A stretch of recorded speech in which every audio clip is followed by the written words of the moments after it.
اگر کسی بھی پیشنٹ کو آئی انفیکشن ہو گیا وائرل تو کس طرح سے احتیاط کرنی چاہیے تاکہ باقی لوگ اس کے لپیٹ میں نہ آئیں؟ اچھا، آئی کا جو انفیکشن زیادہ تر لوگوں کو ہوتا ہے وہ کمیونیکیبل انفیکشنز میں کاؤنٹ کیا جاتا ہے.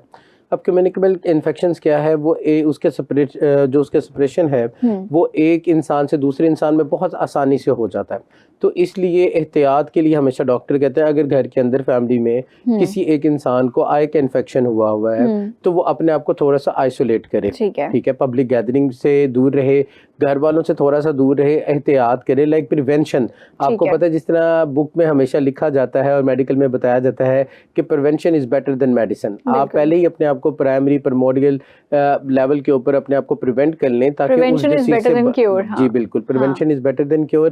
یہ ایک اچھی کوٹیشن ہے اور اس کوٹیشن کا انسانی زندگی میں بہت عمل دخل ہے. بالکل.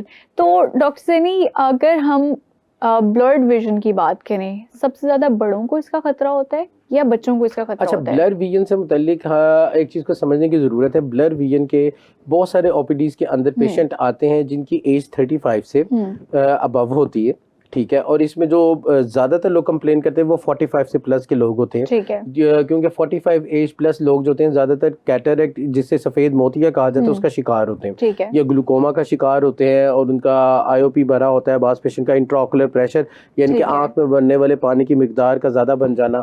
تو وہ لوگ اس کمپلین کے ساتھ آپ کے پاس آ رہے ہوتے ہیں. اسپیشلی اسموگ میں جب وہ لوگ باہر نکلتے ہیں، کسی قسم کی پریونشن نہیں لیتے ہیں، تو وہ بلر ویژن کی شکایت آ کے ڈاکٹر کے ساتھ کرتے ہیں کہ میں دور دیکھوں تو مجھے بہت زیادہ بلر نظر آتا ہے، فیس آئیڈینٹی نہیں ہو رہی ہوتی ہے یا پرسن آئیڈینٹی نہیں ہو رہی ہوتی ہے مجھے. وہ اس کمپلین کے ساتھ ہمارے پاس زیادہ آتے ہیں او پی ڈی کے